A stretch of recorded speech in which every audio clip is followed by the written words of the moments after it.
This right here is indeed a travesty. The caption says it all, and the picture shows that the damage is done. Although I have seen evidence that Jamal actually does survive this shooting somehow. And I don't all the way agree with this caption. I was starting to mess with Jamal's character. I was curious to see where the showrunners were going to take his character going into this season. The one part of that caption that I do agree with though is but damn, no matter how you slice it, what happened to this man was so foul. It was inexcusable. It all could have been avoided had Bakari not set off that chain reaction. I led Alicia to do what she does at the end of this episode. Now, I know some of y'all Gen Alpha kids probably typing in the comments, J Suave, what's a chain reaction? And to that person who's typing away right now, don't worry, I got you. As you can see here, shout out Google. A chain reaction is a sequence of events where each event triggers the next, creating a cascading effect. Reaction itself is usually started by a singular initial event that sets off a series of subsequent events after the fact. Every event that takes place after the event that was caused by the initial event is dependent on the one that happened before that event. Subscribe for that free lesson. You're not getting it like this nowhere else. Now, unless you live under a cement block or just didn't see this episode, you should already know the chain reaction that I'm referring to. And that's Bakari telling Alicia that Reg has something to do with Rob's death. I know it's some contrarian in the comments probably go say, oh, well, I mean, he was approached by Detective Toussaint. That's really how the chain reaction started. And to that, I say you'd be right. But you want to medal us on? Some kind of action had to take place for Bakari to even think to mention to Alicia that Reg had anything to do with Rob's murder. If you really want to be technical, the chain reaction really started when Duda took out Q. Thankfully for me, I'm just focused on this isolated event. Y'all go crazy if y'all want to.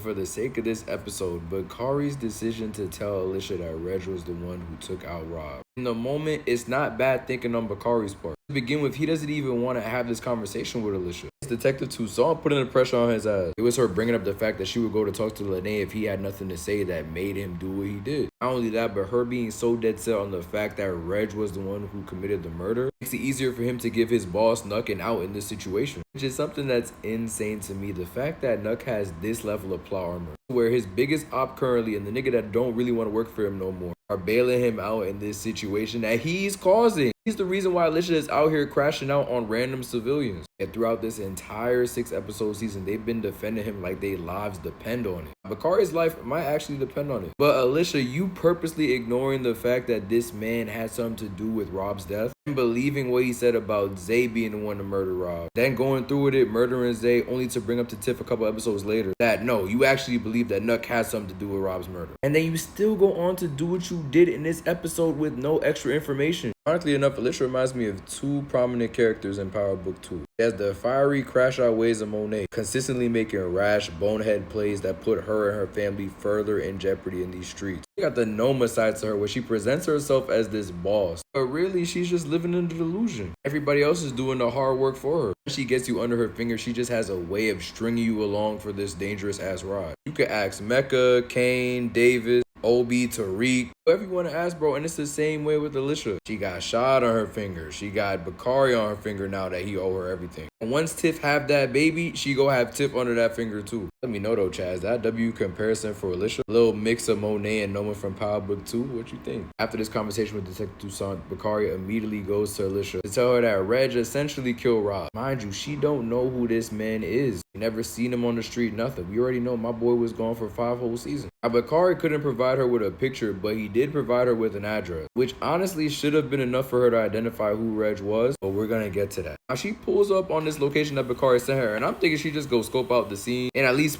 put a face to the name to know who Reg is when she sees him out in the street next time. Instead of doing a sensible thing, Alicia does an Alicia. Ups the pole and just randomly starts shooting. Don't even take the time to aim, nothing. Just by seeing this display, I already know where Rob gets his aim from. It is not his pops. To be fair, she did hit Reg in the arm. Meanwhile, got Jamal 3 times in the back, the person she wasn't supposed to be shooting. Shit is so crazy. How can you have that level of bad luck, for real? I'm just in disbelief at this happening for a lot of reasons. Obviously, we've seen this season alone, it's within Alicia's character to act irrationally. Not really question what people are telling her, just kind of going off of vibes and what they saying. Even when you got somebody else in her ear in shot asking her, do you really believe what bro just told you? She will still act in any way that she feels is the right way to act. Characters change all the time and grow throughout the story. That's not new at all. But it just seems like an extreme character regression for you to now be moving irrationally like this. Like in season 6, you weren't telling Rob that he needs to find who took out Q. He came back to you and let you know he believes Duda was the one who did it, and it still took you X amount of time to even pull up on Duda. Only for you to now be pulling up on niggas early as hell at the whiff of any information like you trying to maintain an attendance record. And you obtain more information before you just up the poll on niggas? The fact that you told Tiff in this episode you for real feel that Nuck was the one who took out Rob and not Zay, that's not a flex. Then for you to do what you did later on in this episode. Like I said earlier, Bakari couldn't provide her a picture of who Reg looked like, but he gave you an address. Why would you shoot the dude that's on the other side of the door? Clearly the one who's coming down the stairs is Reg. I was thinking, like, has she never seen Jamal before? Now that I'm thinking about it, I really don't think she has. Alright, so I'm talking about the chain reaction in itself, but what are the consequences of this action that she took in this episode? Now, to me personally, the consequences that Alicia will face from this action are slimmer than what Bakari is going to face if Lynae finds out what the hell happened. But I don't necessarily think that this action was the best move for Alicia, because this man Nuck is gonna have his ears to the street. He's gonna know that Jamal got shot up, and once he finds out why he got shot up, he's gonna know that he needs to up his guard even more. I think Bakari tells Nuck, yo, we got detectives looking into what happened to Rob. You need to be extra careful, kind of like what Trig did with Reg in this episode when he got pulled up on by Detective Toussaint. Like, yeah bro, niggas know you out here doing wild shit, robbing ATM. You need to move different. So now I think Nuck is gonna hear this and he's gonna do just that. Here in the context of the conversation that Bakari had with Toussaint, he's gonna be able to fabricate an even phonier story to tell Alicia when she approaches him later on in the season. Hopefully when he tells her this story, she don't believe him this time around like a bozo.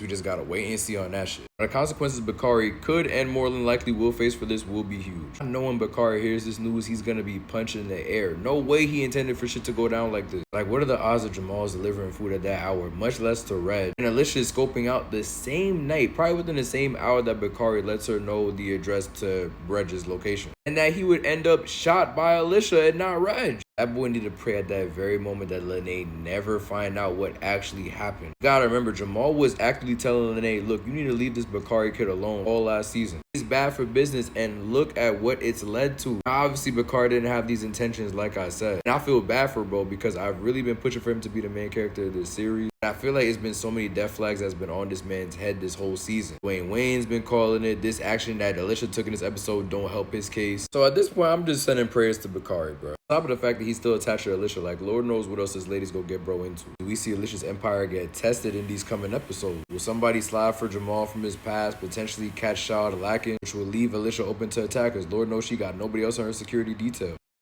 The fact that her husband of one episode is now...